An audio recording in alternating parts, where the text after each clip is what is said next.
You are listening to Squid and the Ultimate Leafs Fan. Hello, Canada and hockey fans of the United States and Newfoundland, and an extra big hello to Canadian servicemen overseas. Hello, everyone, and welcome to another episode of Squid and the Ultimate Leafs Fan. I'm Mike Wilson, the Ultimate Leafs Fan, and as always, my winger, Ricky Squid Vive. Squid, how's everything today? Well, I can't complain. I mean, today's a busy day, interviews and everything with the book. And by the way, when are you leaving for Florida? December 26th. Okay, perfect. Because I sent you a little package today, and it'll be there. It'll be there before then. Awesome. I can't wait. I'll take it with me, and I hope I know what it is. Well, as everybody can tell with my voice. I'm doing good. I'm doing good. Well, as everybody can tell with my voice, I'm a little under the weather. I had a little minor surgery the other day on my throat, which I'm hiding. That's why I'm dressed up like this. And anyway, so bear with me, guys. Now we got some good news. As they said, Mike, in your day and my day, is suck it up. Yeah, exactly. You're right. I know. I knew that was coming at some point. The January 13th looks like the target date for some NHL to get started. So we're pretty happy about that, wouldn't you say? Yeah, absolutely. I mean,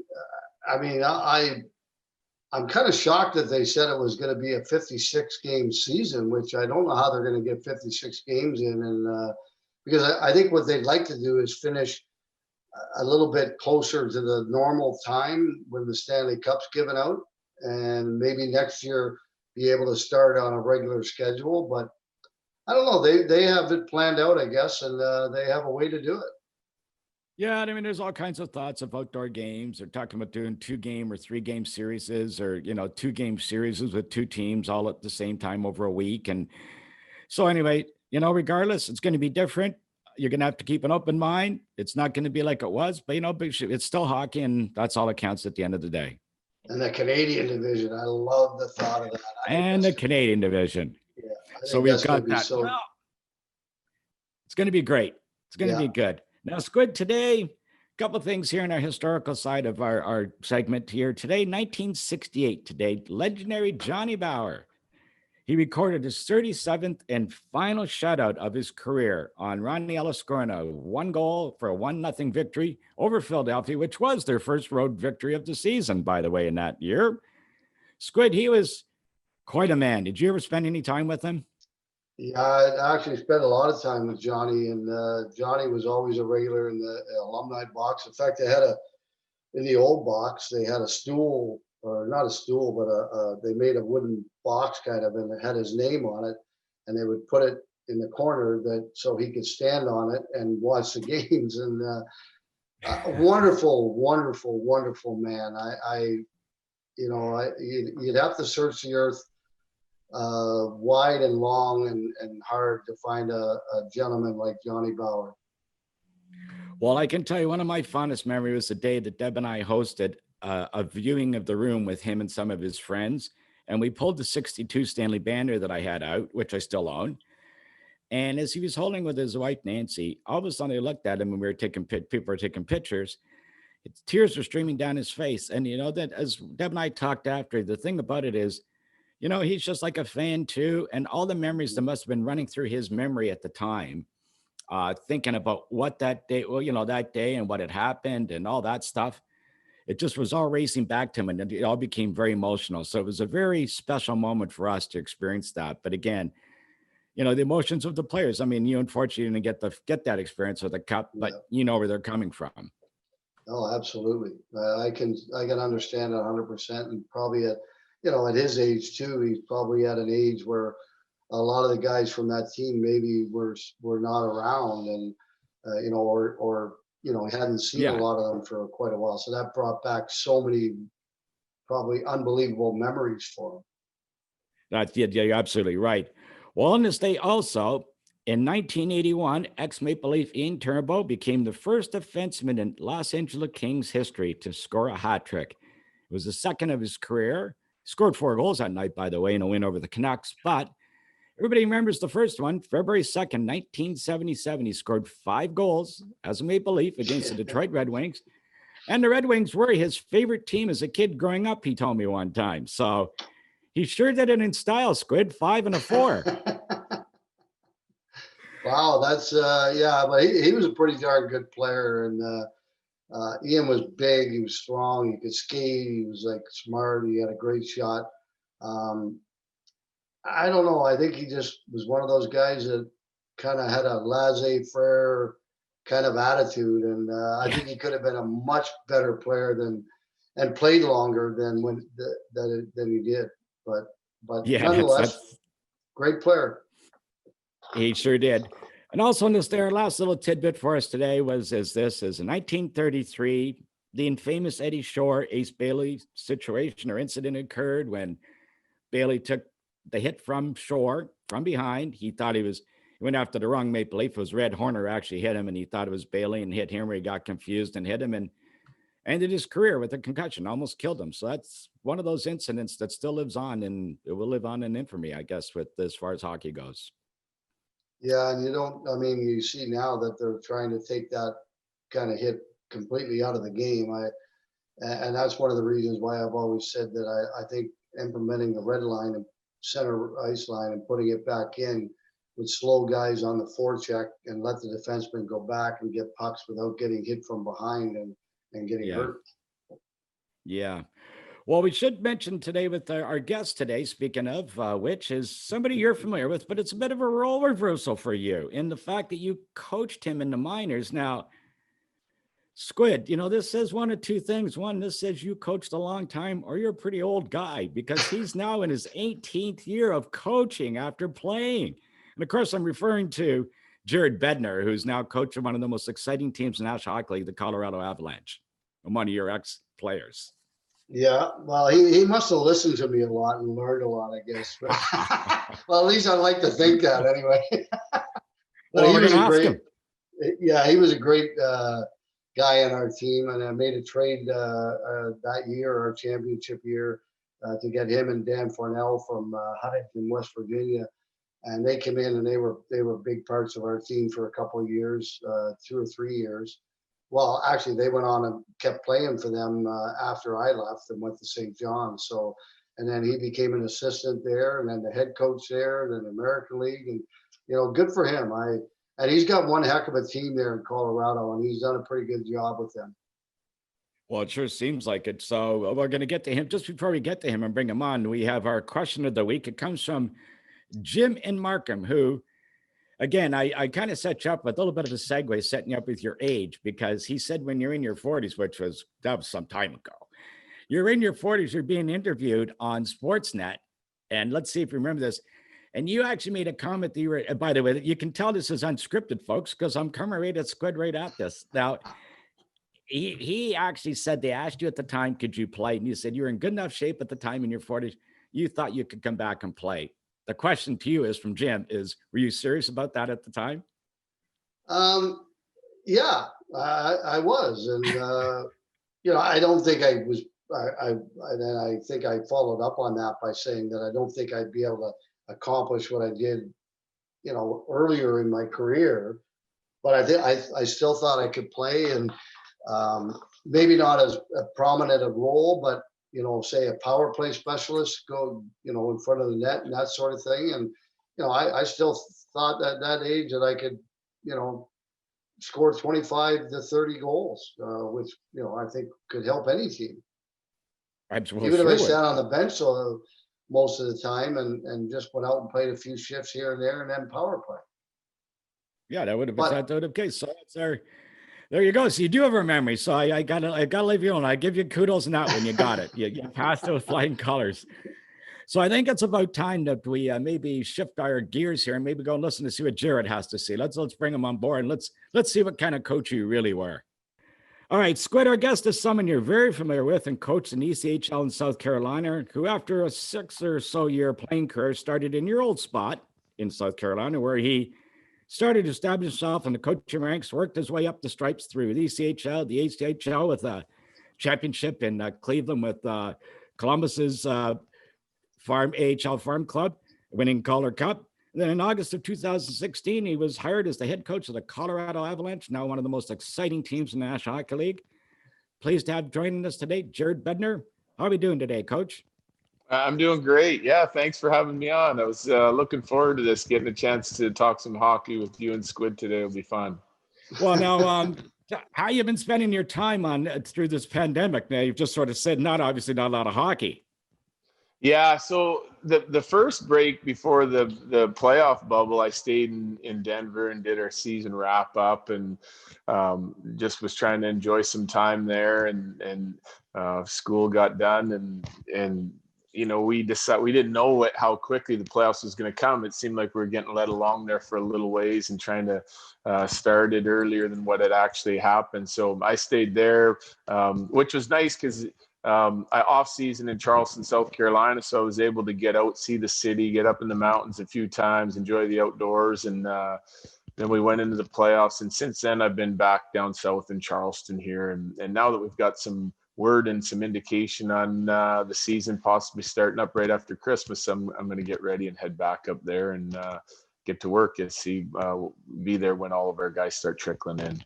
Well, now, before we go any further, okay, Jared, I'd be remiss if I didn't ask this question. Got to get it right out of the way. It's the elephant in the room. What was this guy like on the call here with us to play for? He was great. Yeah, he brought me. He actually traded for me to get down to Charleston, South Carolina. I was playing up in Huntington my first couple of years, and came down there, and it was an experience. But he was a player's coach. He was had a knack for getting the most out of his players and putting them into positions to succeed. And it's what we're all trying to do as coaches, and using the right guys in the right situations, and making everyone feel important and know the importance of their role that they're buying into. And whether you were a mucker and grinder or a rugged guy like myself, or you were a high-end skill guy, Vivey, you had the ability to make y'all feel equal, and always recruited character guys and fun guys that had real good camaraderie in the room and a real good sort of vibe to our team, a good culture. And that's something that we've been trying to continue in the South Carolina organization since he left, trying to mimic those teams that we had back then when Vivey was there. Squid, you want to add on to that? Boy, that's a pretty nice thing.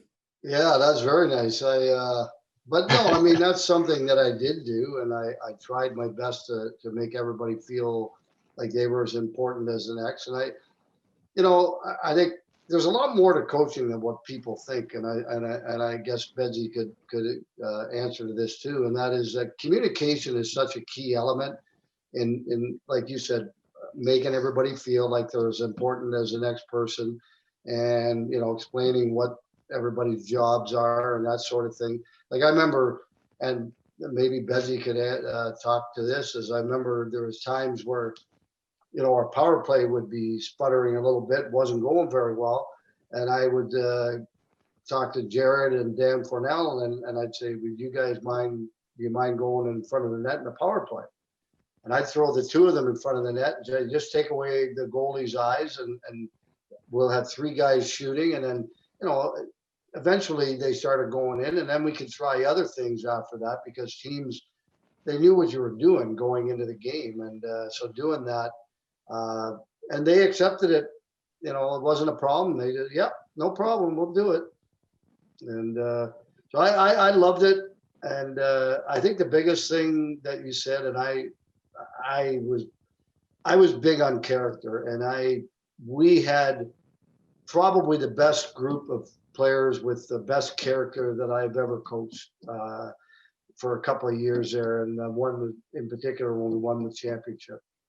Yeah, I would agree with that. I think when it comes down to the players that you have in the room, and if it's a tight group like we were back then, any sort of tweaks or changes you made to the deployment of our players, I think other guys bought into it because they were excited for the guys next to them. And I think that especially at that level, guys are playing for love of the game and wanting to win championships and have fun. And that it's not quite as serious as what it is in the National Hockey League level or even the American League level. So I think that the guys that are playing down there are looking for the fun aspect of it, and they're real selfless players. It's a fun level to coach at and be a part of. That's for sure.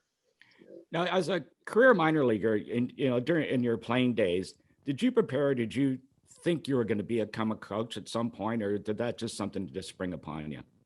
You know what? I think as I got later on in my career, it's something that I was really interested in doing.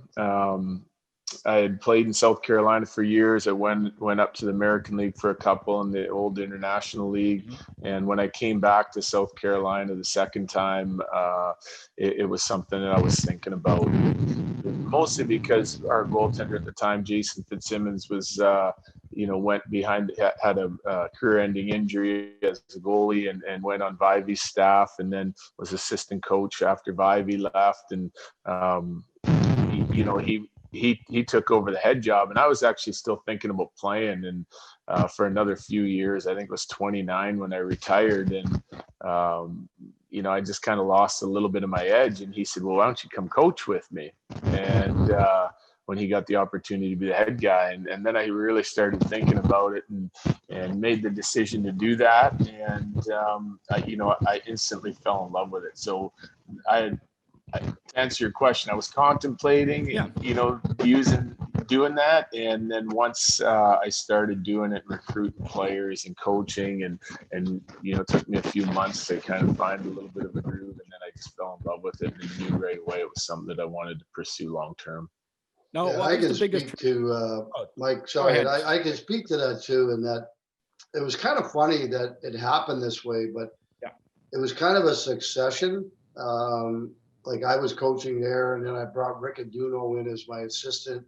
He took over. Now, when Jason came down, Fitzsimmons, our goalie, and his wife was going to dental hygienist school, I believe it was. And for 2 years, it was a 2-year class. So I signed him. I couldn't sign him to a 2-year contract. You weren't allowed to in the league. So I signed him to 1 year, but I told him, I guaranteed him he'd be there for 2 years. And then he screwed up his back. He couldn't play the next year. So I said, okay, well, we're going to pay you, because I made a promise to you. And so he became our second assistant, but then I left and went to St. John. Rick Aduno took over, and he was an assistant, Jason Fitzsimmons. So then when he took over as head coach, same thing happened. Bedsy took over as assistant, and then he became the head coach. So it was kind of like a turntable, like everything was just going, former players coming in and taking over as assistants and then head coaches, and the organization has done very well because of that. It's really that succession is continued, even another 3-4 times after I left. They've killed, I think it just, those character guys you get in the room that want to become coaches. You can tell they're good leaders, and they learn from the guys that have been there before them. And the most important part of that, I think, is the culture that you help create. It's still really strong. The camaraderie and the alumni is still here helping out and being a part of it. So it's a neat organization. So now, Jared, for you, what was the biggest transition you found moving from playing to coaching early in your coaching career? It's the hours, long hours. It was one of those things, in the ECHL, and Vivey will attest to it. You get used to, your rhythm of your day and as a player, and then you start coaching. And in the ECHL, you have, 2 guys, and you're wearing all kinds of different hats. You got to recruit your team, you have to coach your team, you're the welcoming committee, your transportation, you're looking for housing, and all the things that you just never thought that you thought twice about that take place behind the scenes to take care of the players. And we wanted our players to be real comfortable, so we worked pretty hard off the ice to make sure that they had all the sort of perks that we could get for them down here. So it was good in a lot of ways, because it helped you learn the business side of things, and just what it takes behind the scenes. It gives you a healthy respect for all the people that we have now in the NHL that, would just allow me to just be the head coach. And the coaching is more specialized with your skills coaches, your goalie coaches, your, sometimes it's multiple guys, strength coaches, and then all your assistant coaches that take care of your special teams and positional play. And I think that you just get to focus in on what you really love, and that's coaching. So Jared, go back to the South Carolina days, and when you first started coaching, do you notice any differences on from then till now? If the players are any different, and you have to kind of handle them any differently than you did when you first started? Well, I think you touched on it, earlier when it comes to the communication part of it. I think it's a fine line on how you handle guys, and you were talking about some of the different aspects of coaching. When I was playing, even with you, Vivey, and we got along great. We didn't sit and need to, chit chat, or didn't feel a need to, talk to the coach every day to be comfortable in our position. And maybe that was just a knack that you had. But throughout my career, I felt like generally if you were talking to the coach a lot, then it was because you weren't doing your job effectively.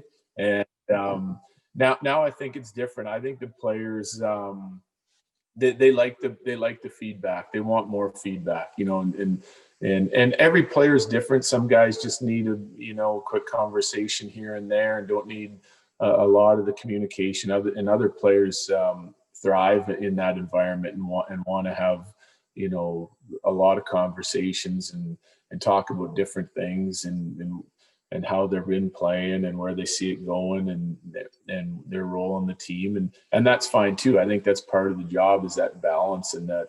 But I do think it's a fine line. Like, I don't like to, or I try not to overcoach my players, but I want to be with what's going on. I don't want them to feel like they're not important, or that I don't want them to have questions, but I also don't want to smother them. I like to give our guys some space to be creative and sort of figure things out on their own too. I think you get a little bit more of a mature player than just force feeding them the information that you think they need.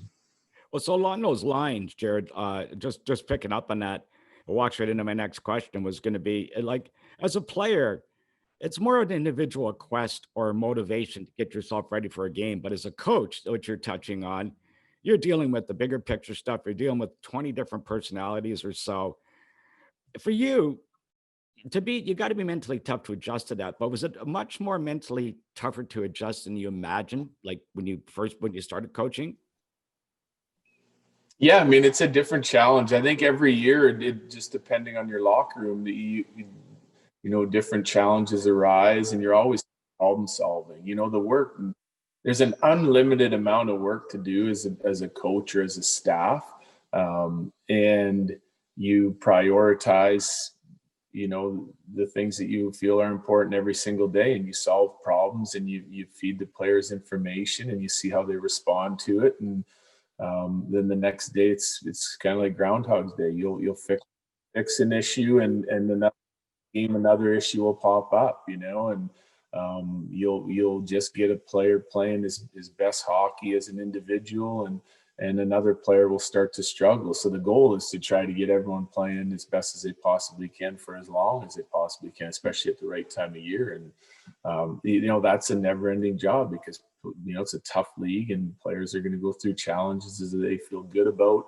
from a confidence standpoint, and they overcome, and other ones that they don't feel great about and that they'll struggle with. So I think, that mental side of the game is kind of what Vivey was saying earlier. There's more to the game than just X and O's, but, the character players and the guys are confident in what they do, and the guys that put the work in and prepare properly tend to have more success because of the difficult road that's coming ahead. And Ricky, do you want to pick up on that? Yeah, and I just obviously it's a different era. Obviously, there's so many young players in the league today, and I'm just I've heard from different people that it's kind of a different thing right now, where like when I played, of course, that was a long, long time ago. We're talking like 40 some years ago. But when the coach said, go through that wall for me, you asked them how you did on the way back. And now it's kind of like when they say, go through the wall for me, the player wants to know, well, why? And, what's in it for me and what's in it for the team. And you run into that situation anytime where these young players just don't, they need to be explained to why you want them to do certain things. Yeah, I think it's the age of information, and the why is really important, because I think in a team atmosphere, you have the 20 plus players, another 8-10 coaches, management, and everyone will have different views and opinions, and if you're adequate as a coach in sort of delivering your message, what we're going to do, and you're concise and you're adequate at explaining the why, you're more likely to get the buy-in. If this is the end game that you're trying to accomplish, and you explain to your players why we're doing this, and you can show examples of it, and that lead to success, I think the players are more apt to buy into it, because everyone's trying to have success as an individual and also as your team. The end goal is trying to raise that cup over your head, and so the more you can do to help the players buy into that, I think the better off you're going to be. And you give them the information that they want. They're the ones on the ice playing, and the more comfortable you can make them feel with why you're doing things, the better off you're going to be as a team. Now, Jared, looking back on some of the coaches you played for coming up through the ranks, I mean, some of the times coaches and players are not always going to get along. So, I mean, some of the guys you may look back on and thought, boy, why was he such a jerk all the time? Or you guys, players, would be talking about it. But now that you're on the other side of the desk and you're making some of those decisions, have you thought back to yourself now I know where that guy was going and why he was doing those things or saying those type of things to me as a player? I really get it now. All the time. Yeah, all the time. And I always had a healthy respect for all my coaches. I was lucky to have some great coaches, and some of them you're familiar with, obviously Vivey, in my ECHL days. I had Dale Hunter, who was in Suns Maple Leafs for a year, and he was hard on me, but he also made you feel really good about your game and things that you or sorry, Mark Hunter, not Dale Hunter. And when you did something that was going to benefit the team, he was real good at identifying that and make you feel really good about it. So make you want to you want to try and be more consistent at that. And I love to be pushed as a player. And I think there's a lot of players in the league that still want to be pushed. It's a little bit different from the communication standpoint, and how coaches push their teams, but as head coaches or coaching staffs, we're always trying to get the most out of our players. And I think if they know that you have their best interests at heart, just fair and honest with them, they're not always going to like what you have to say, but if they know that you're a good person and care about them as individuals, then they're going to continue to work for you and continue to try and buy into what you're selling. Ricky? Yeah, what about you? Well, I'm in a completely different situation than him, because I played for some guy. I wouldn't say I hated my coaches, but some of them were a little over the top, with the yelling and the screaming and throwing things around the dressing room and things that I didn't think were really necessary. I thought, it's funny because even back then when I was playing, I always thought, well, why don't they just talk to us? That was one of the things that I always was going through my mind. Why don't they just sit down and talk to us about things instead of throwing tantrums and acting like crazy men? And then lo and behold, that's what I ended up doing as a coach and how I coach. All I did was I just sat down and explained things and talked quietly and, went about business. But you know what? I wouldn't say I hated any of the coaches. They all had the same thing, common thing, and that was they wanted to win, and they were trying to push you as hard as they could so that we could win. And that never bothered me. I know it bothered a lot of other players, that I played with, and they were angry about it.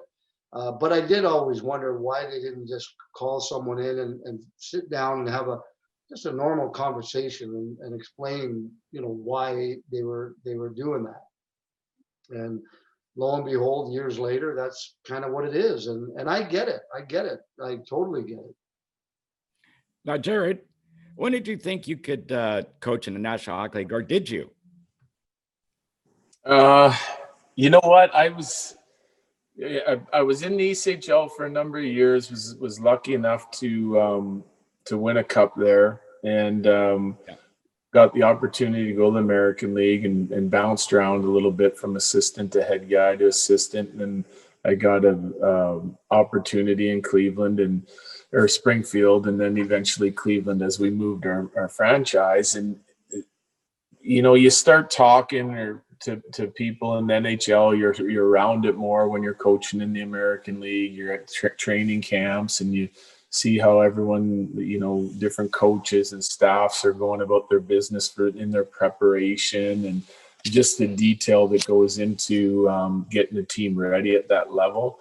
And I became infatuated with it a little bit, and I was never in a rush to get to the NHL. I always, kind of, preach to my players, as a coach, it's my job to get them ready. So when they get the opportunity to go, the detail and work ethic and commitment, and all the things it takes to be able to stay there as a player would keep them there. I wasn't interested in sending them up and having them come back to me right away because they weren't ready.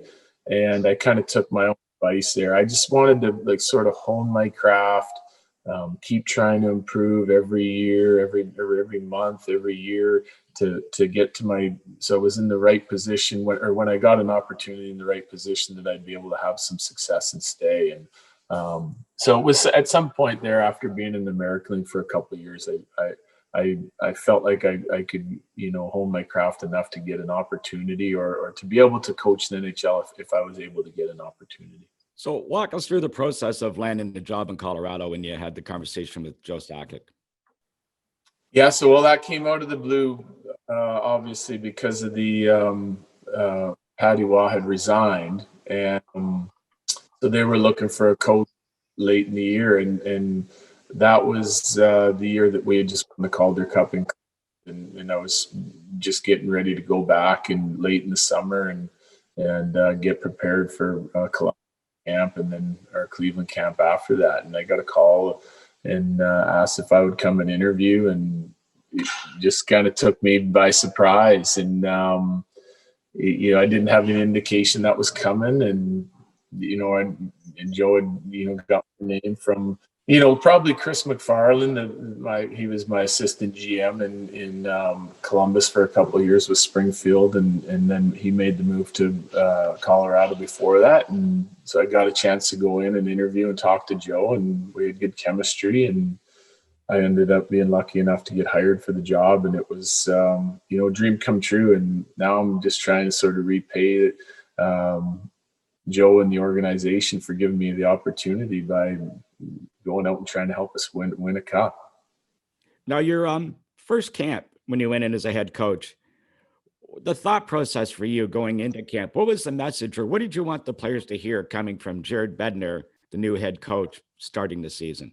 Well, it was a lot about, the way I saw the game and how I felt like the game should be played. Our team in Cleveland was a real good, well-rounded team. We like to, like everyone, tried to find ways and to get faster and play with more pace, both on the offensive side of things and on the defensive side of things. And I felt like that was a model for success in the National League at that time too. And so that, making the structural changes that we needed to get competitive in the National Hockey League was the number one goal. And there were certain players that we needed to get on board, guys like Nathan McKinnon, that would just fit their style to a T, and we felt like they could accept in that system and the way we wanted to play. And getting those guys on board was, it was pretty easy. They were excited about some of the changes we were making and at start, and then we didn't have a lot of success. So then it became a real grind. It was a long year. It was a scary year for me, because I'd worked so hard to try and get there. And, I knew the reality was that, there could be a chance that I wouldn't be back my second year, but I'm grateful to Joe for keeping me around and giving me the opportunity to kind of work past that. And as an organization, we started seeking out players to help that we felt could play in that structure and excel in the structure and in the system that we wanted to play. And it was kind of going back to the years when Joe played and the type of team they had. They were an offensive team. They played fast. They were competitive, but they had played with a lot of skill and had some swagger to their game. And, that's what we're trying to do now, even in the Avs organization. Talking about all the things you have to do in the ECHL, and really it's a year-long job because you got to recruit in the summer, you got to go to camps and look for players and all that kind of stuff. Is there still a lot of work that you have to do in the summer, like talk to players and do different things, or is it kind of like you are free for the summer? You'll have to do some things obviously, but is it summer busy with doing some things as it was back then? It's busy, but it's spent on almost strictly coaching. So you get going through a year and you get in the playoffs and everything comes at you fast and you have ideas and you'll write them down or you'll take notes on some of the things that you really want to look at as when you get breaks, All-Star break or Christmas break or the bye week, and you'll pick through some things. And now the analytics, the teams are really good at getting you information that you need along the way, and you have some support staff to help pick through some projects. But I use the time right at the end of the year while everything's fresh in my head to dig in and do some work and some projects and to just sort of evaluate our team and make sure that we feel like we're doing the right things in different areas, and could we improve in certain areas, or where do we need to improve, and where can we build on our strengths? So that takes a little bit of time. Then you get away from it for a bit, and then, as you know, then it's draft and development camp. So you're kind of come back. I try to get out of Denver and get to Charleston and spend some time to sort of decompress, and then you're back at it with the draft and development camp. Then I get away again for a short time, and then you're always back in a few weeks early to get ready for training camp. So it's a little bit split up. I generally get a couple breaks in there that I don't have to think about hockey for weeks at a time, and then it's back to work. So it's busy. I think you need to take care of yourself as a coach, as a staff, as players, and sort of make sure that you're getting your mind off hockey for a little bit so you can get rejuvenated physically, but also mentally to be ready to go for the grind of a season. You probably haven't watched as much video in your life as you have probably since you've gotten to the National Hockey League. I'm assuming. Yeah, it's true. It's true. Like the systems for breaking it down is so much better now than it used to be. It's not like when you were coaching Bobby where you had the VHS tapes and you have video coaches that are breaking it down, and special teams, your assistant coaches are dialing in the special teams and individual play, and you can get a lot of work done in a short period of time with the new video systems that we have as coaches, which is a good thing because, like I said before, this is unlimited work. If you have to, part of the fine line is balancing, just how much that you have to break it all down, but just how much do you want to deliver back to your players and present to your players, I think is something that we as coaches have to be careful of. And I know I'm guilty sometimes of showing them way too much and giving them too much information when it's not needed. So now, just along those lines again, Jared, and Squid, you can probably add a little bit to this, not only from a player standpoint, from a coach's standpoint. A couple of things here. First, the biggest adjustment, you touched on it with the ECHL, but I want to go back to that. So the difference between the ECHL, say, to the American Hockey League, to the National Hockey League, the adjustments you had to make in your mental approach, but also some of the tough things you'd have to say to players versus the ECHL, say the NHL. And we use that as a good example because in the ECHL, you're calling a guy in to sit across the desk from you and you're saying to him, you just don't have it. And there's nowhere for him to go. He's going back and playing beer league hockey with me and Markham. Whereas the NHL, if you're struggling, there's a couple of rungs they can go to and work on their game. So based on all of that, how did you adjust to all that coming from where you did to the big leagues? Well, all three leagues have their, advantages. You're dealing with players and things that will motivate and incentivize guys, and all three of them also have their downfalls. It's what the players go through that, on the highs and the lows that make the league unique, right? In ECHL, a lot of the players are just playing for love of the game. They like the community they live in. They're trying to win and just make a living or experience it for a couple of years. And to get to the American League, some guys are digging in, trying to get there. Some of them are even draft picks now. Teams are using a lot of draft picks and sending them down to get them some minutes, especially goalies. But for the most part, the guys are real good guys. They want to have fun. They want to win. They're buying into the team concept. So it's a fun league to coach in. There's not a lot of stress in your life when it comes to winning. You have individual owners that want to do well and want you to put an exciting team on the ice, and everyone wants to be competitive and win that trophy. But it's not too stressful. Then when you go to the American League, the highs of it are you have these players that are one step away. They're a phone call away to going to the NHL. So it's exciting because you're helping them refine their team. You're taking, younger draft picks and guys that the organization's high on, and you're trying to improve them to the point where they can go make an impact.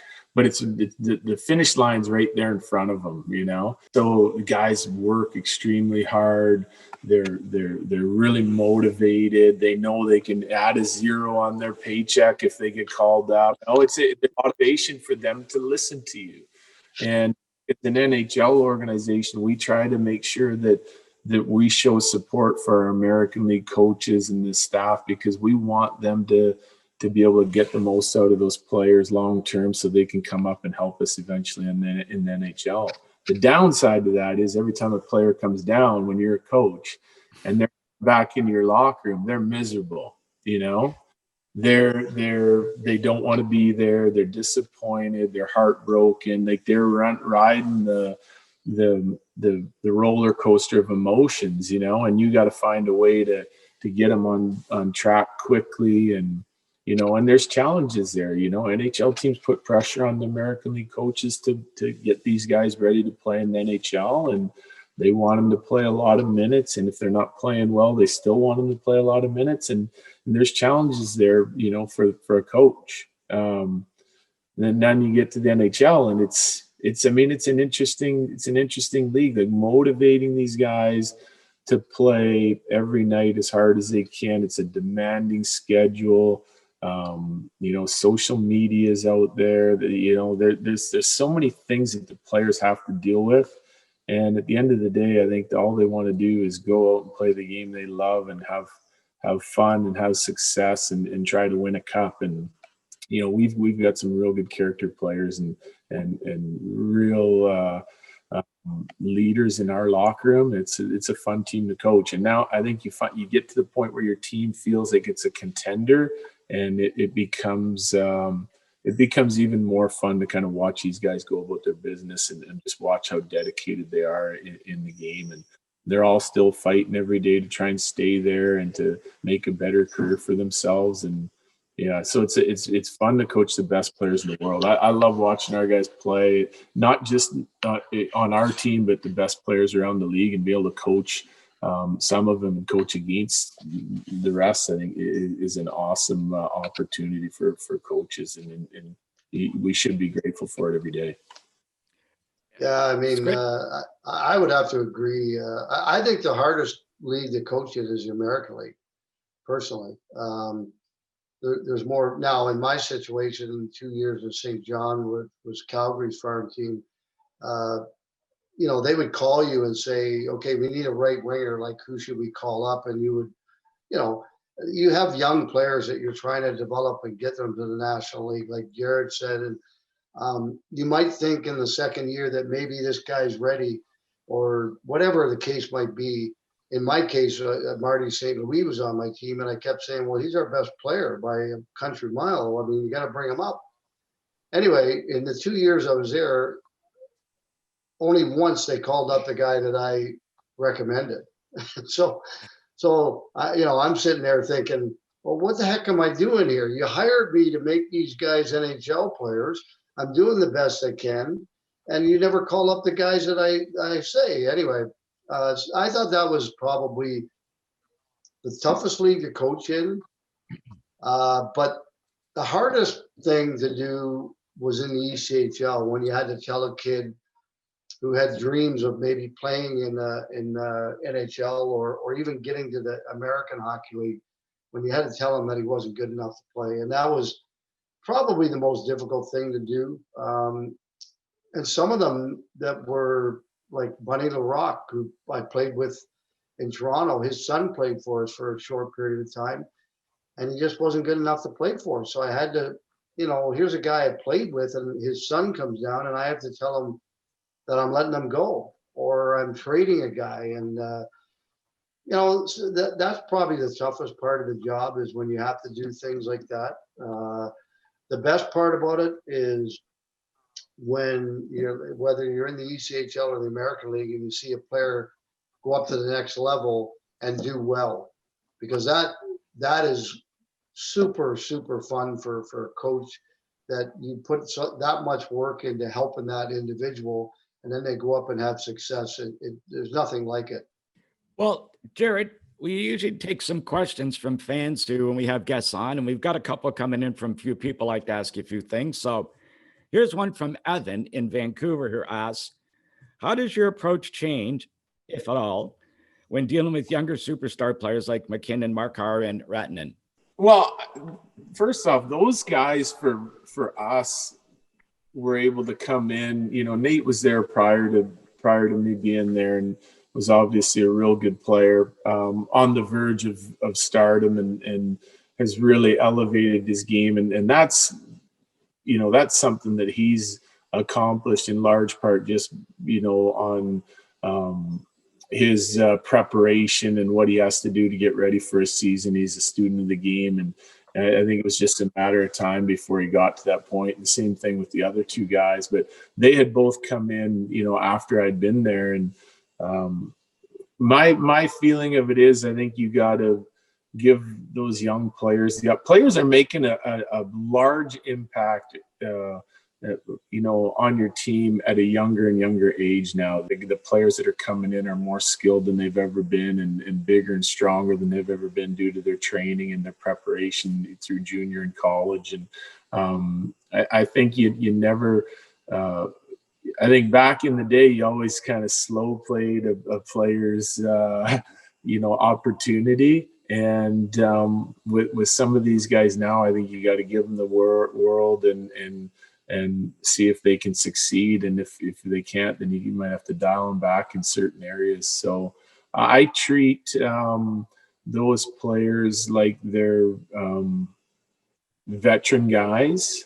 I give them the respect that I do of all of our veteran guys, and have been in the league for years. Our young guys like Cale Makar, they come out more mature, more in tune with everything that's going on. They're real intelligent players, and I give them a lot of opportunity, just keeping in mind that if it doesn't always lead to success, that they are still real young guys and young players with very little experience. So that they'll figure it out eventually. But these guys are better than a lot of the younger guys have ever been coming into the league. So I try to treat them that way.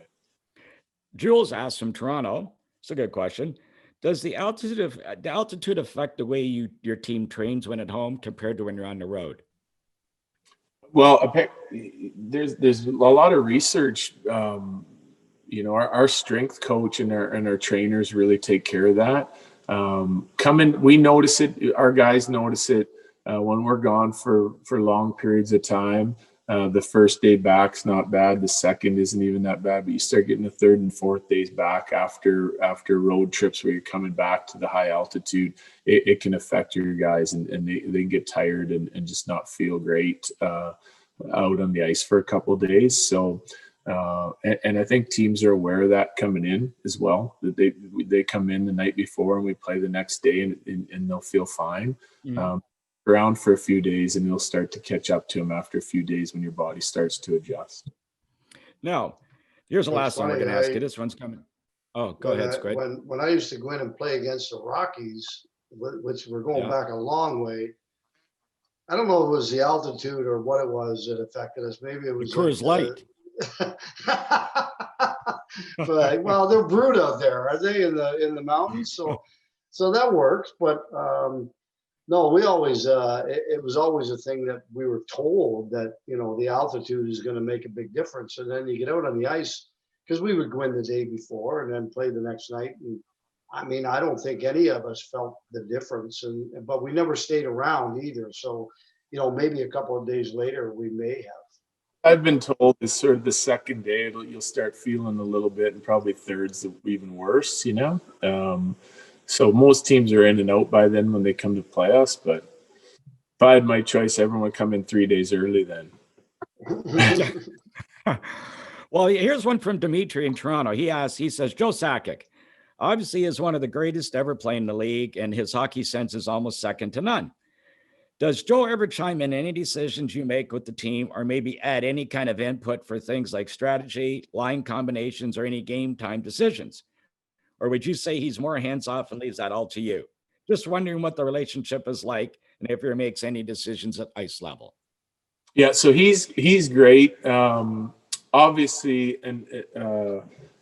a super intelligent hockey mind, and we especially during the season, we get going for training camp, and Joe is around every day, and much like the players, me dealing with the players, Joe is in there talking to myself and their other coaches and the assistant GMs, and on a daily basis. We're more, running through ideas and communicating on ideas constantly.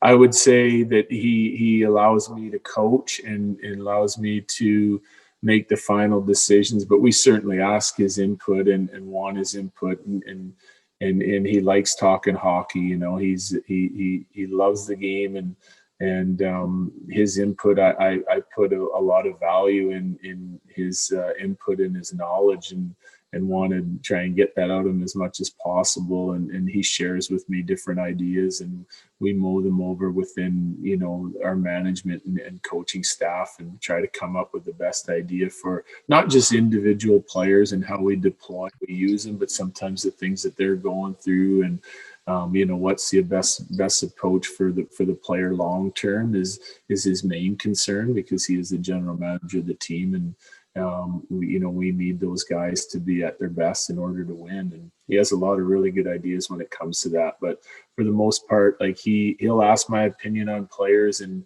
personnel, but that's his department, and then it's my job to coach the team. And if he doesn't, but he is also my boss. So if he sees something that he doesn't like, then he's not afraid to come down and chat with me about it, and ask me why I did certain things, or why maybe I should think of some other options, and we talk through that stuff. And I think it's real good to have smart hockey people like that sort of watching over what you do and bringing up ideas, because as coaches, I think at times you kind of get like the blinders on. You might not be able to see a solution because you're too close to it, but your management team is there to kind of overlook and see all the big picture, and make sure you're thinking about that too. Well, if that's you leads me to this one. If you ever want to call anybody, you can call me, Jared, because I watch your games all the time. So if you need any help at all, you can always call me. Well, Squid, you just stole my question. I was going to say, now, first off, you can answer this one too, Squid. Also, Jared, two parts here. What makes a good coach? And secondly, now, besides the guy who just interrupted me and started speaking, besides him having an influence on your career, was there anybody else you kind of looked at that maybe a pattern, a little bit of the ideas off of as you grew? Because let's face it, Never mind 20 hockey players or 23 hockey players trying to keep them happy. You can't keep 20 guys playing golf happy, or 20 guys at any time keeping them happy all at once. Was there any of that, any influencers on you as you grew into the game? Yeah, absolutely. I mean, and all my coaches throughout the years, but once I started coaching, my first American League opportunity, well, ECHL opportunity came with Jason Fitzsimmons, our goalie that turned coach. Still a real good friend of mine, lives down here in Charleston and works in the Caps organization. He watches a lot of hockey, and real knowledgeable guy. So you develop friendships, guys that you trust, guys that you coach against, your peers. They're all real good guys and open to sharing ideas, as long as you're not playing them on that night or the next night. I think that we do talk amongst one another, and like I said, coaches are always kind of navigating challenges and trying to solve them, and then another challenge will pop up. So but he's one. Jim Playfair gave me my opportunity in the Calgary organization, him and Daryl Sutter, and he's coaching at Edmonton now with Dave Tippett. And I've talked a lot of hockey with him over the years. Glenn Gulletson was a coach that I coached against in the ECHL. We were out east, they were out west in Vegas, and we coached the American League against each other. Same thing, opposite sides. So I bounce a lot of ideas off of him, and we talk hockey. And that's, I think hockey people like to talk hockey, and good people are willing to share their ideas and solutions with others, and helping coaches underneath us, with anything we can. And I've been fortunate to meet a lot of great people in this game, and everyone's been so generous with their information and tried to help me along the way. So I try to keep remembering that, and try to do what I can with other people as well. Well, we've been talking about this many times, what makes a good coach. And we've had guys like Bruce Boudreau and even Squid. We talked about this a lot. And even coming through from you, Jared, it just sounds like the biggest thing, and I don't want to put words in your mouth, just sounds like communication appears to be the number one sort of, if you had to check off the box, that would be the number one criteria to be a good coach. Because as has been pointed out to us, and we've discussed it before, all the coaches can teach the X's and O's, and pretty much it's all basically the same thing. It's dealing with those 23 personalities, which is the real kicker. That's where you run into the challenges, I think, and not just there, but being clear and concise and prepared with your system play, tactical stuff, I think is teams can give you fits at times. That regardless of where teams sit in the standings, you'll play one team that you just have a lot of success against, and then you'll play another team that just feels like they're almost impossible to beat for whatever reason. And but I think if you're evaluating a coach, the way he deals with his team and communicates with his team is important. I think the way players are deployed and how he uses his guys, and can he get the most out of everyone? Can he keep everyone involved? I think is important. The tactical side of things, your systematic play and the structure of your game is important, and maybe more, equally as important as all that is just the overall culture that you have in your organization, and to make players want to come there and make them be a part of it and dig in to have success. And you look at Tampa Bay; they've had a core group of guys grow up in that system. They're all, I'm sure, very good friends and want to see each other succeed. There's a selflessness to their team, and it led to success. And it's not easy to get there. They've been at it for a long time in order to have their success, and they finally got rewarded, as were the Caps, a couple of years ago. They went through a lot of really good years where they didn't have success in the playoffs, and then finally they got their cup. So we know that it's not easy to do, but hopefully, as that with the Avs, that we're keep heading in the right direction. Hopefully, we'll get our cup here one day. Well, yeah, I mean, I think even more so.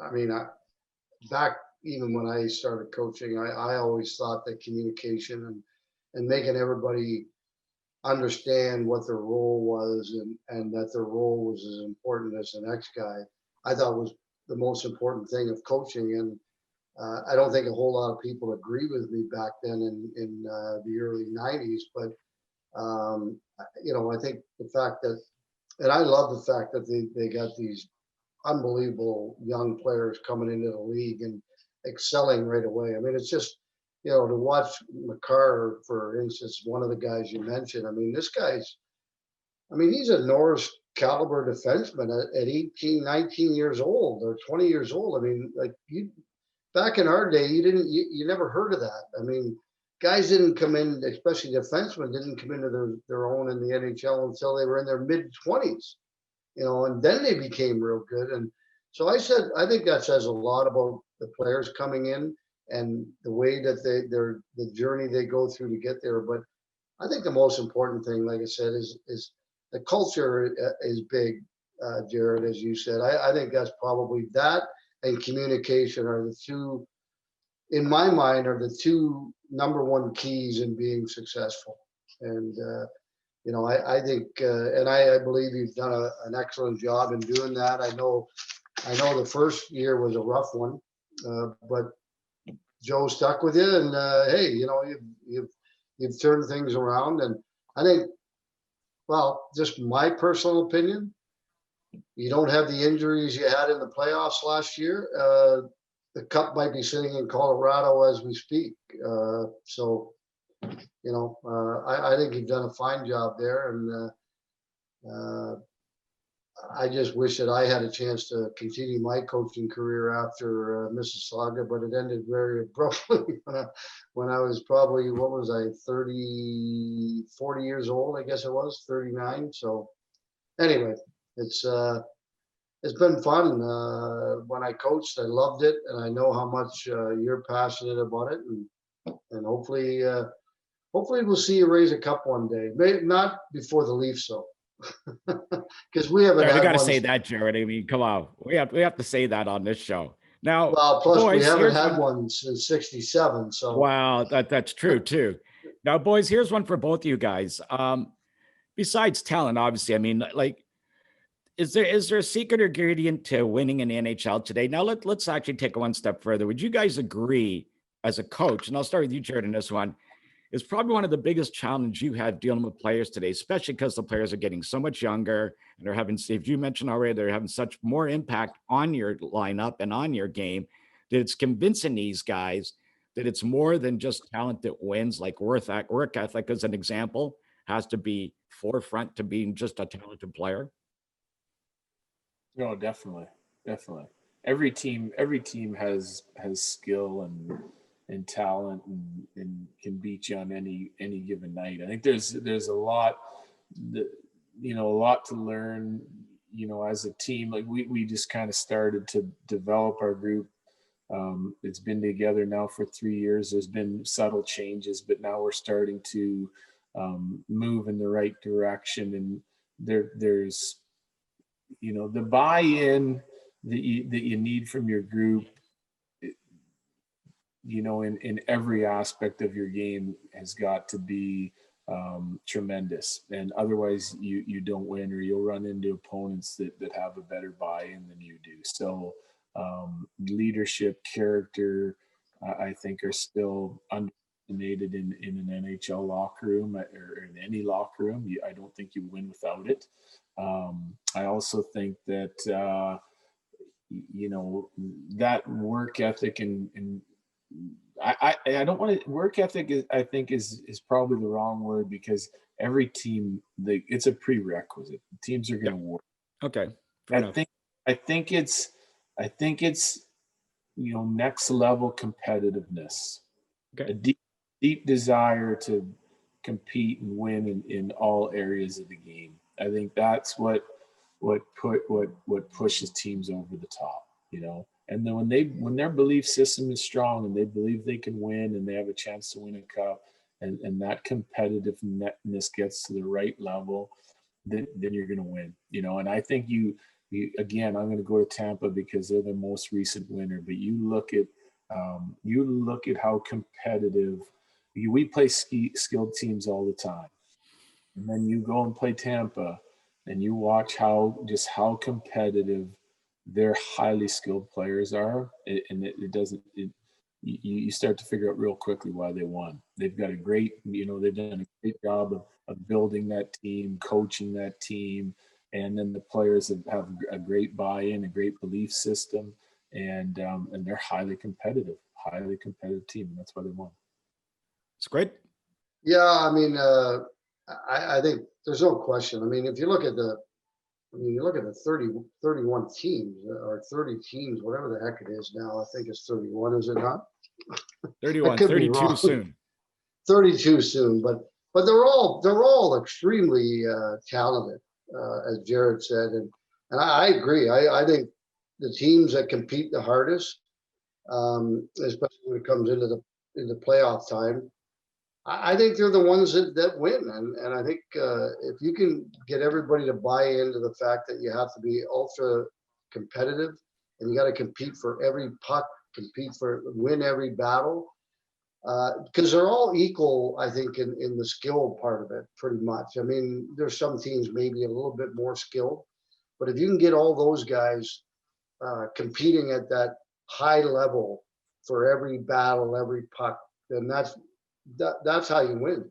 Now, it's time, I think, we want to thank you again, Jared, for taking all this time with us. And I know you're trying to prepare for a season, hopefully coming up in the next month. But looking back fondly, I'm sure you do, Zwick. We've talked to a few guys about the ECHL, which is the fun league, and it's a good pro league, and the players are very good players. But everybody we talked to that come through that league has some head-scratching moments. Like Steve Ludzik told us as a coach one time, he had to dress a trainer because he had no goalie. Told him, don't get any shots. They only got 6, but 6 goals went in and they won 9-6. Rick's son, Justin, was going on a road game one time and his coach was on the phone phoning beer league guys to fill the roster so they could field the team that night. Did you have any sort of incidents like that when you were playing, when you were coaching back in that league? Oh, yeah. And I think, you know what, the league has come such a long way from the day I broke into it to when I left it 10 years later.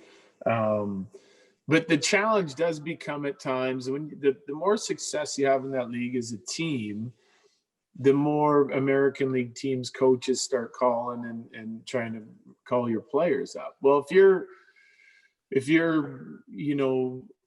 trying to do the right thing by the player, then you're going to the players and saying, hey, like, you have an opportunity here to go to the American League, and this is what it entails, and here's the guy's number. You want me to call him with you, or you want to call him on your own, and you let your players go and chase their dreams of playing in the NHL or playing as high as they possibly can.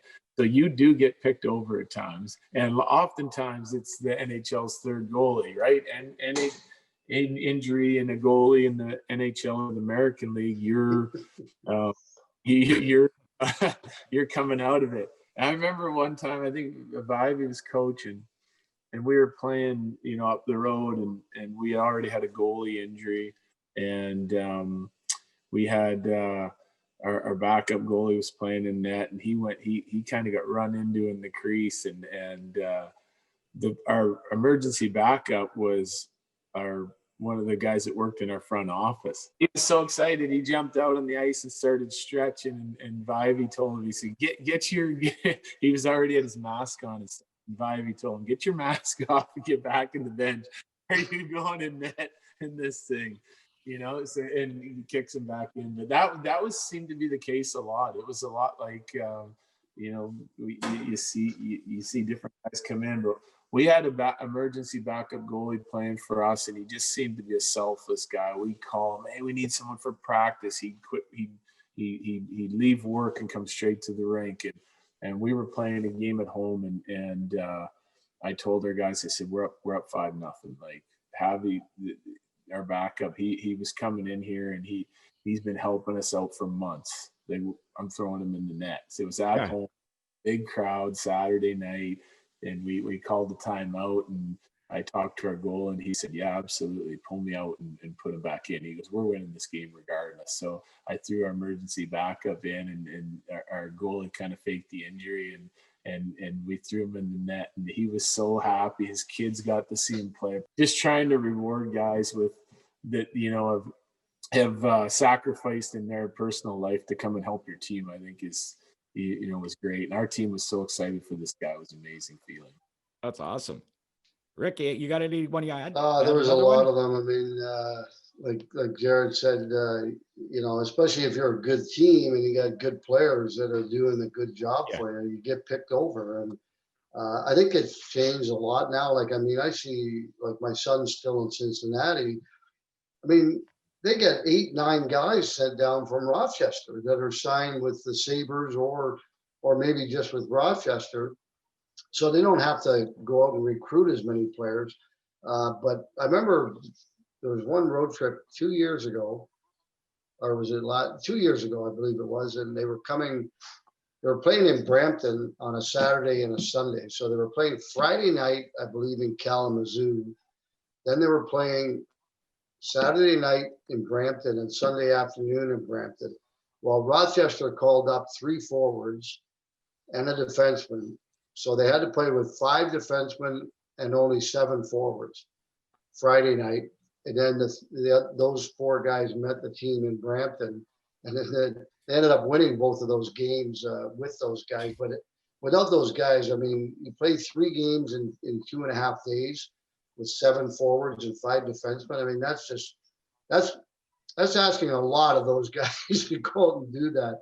But that's the way it is. Well, one time we had a sleeper bus, and we had the really nice buses. I think Vivey and Rick had kind of set it up. I do know that we had this bus out of Alabama, Rockstar bus, all our bunks.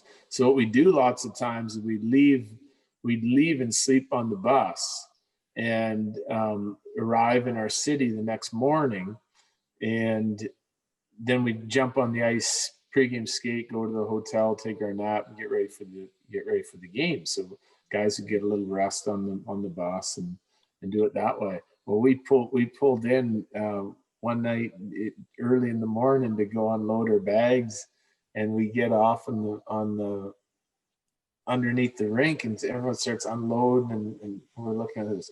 Isn't this Hampton Roads?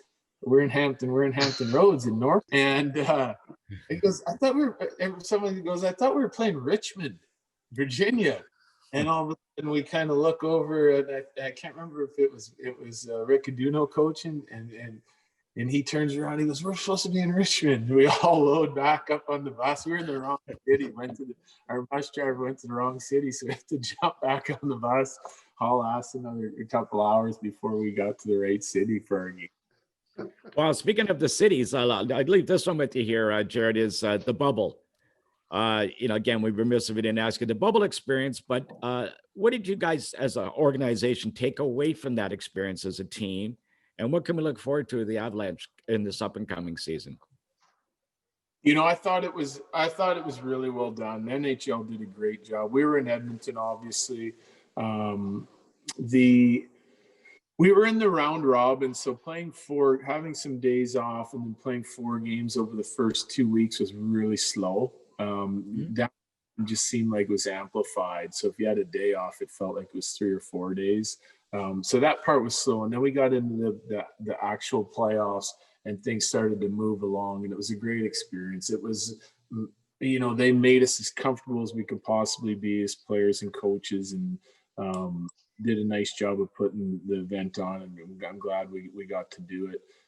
Our guys were really focused. We felt like we had an opportunity or a team that could possibly win if we played the right way, and got a little bit of luck. And we came out of it, it came up short, but our guys were focused. They didn't have a lot of issues with it. We were really happy with the way it went and our focus of our group.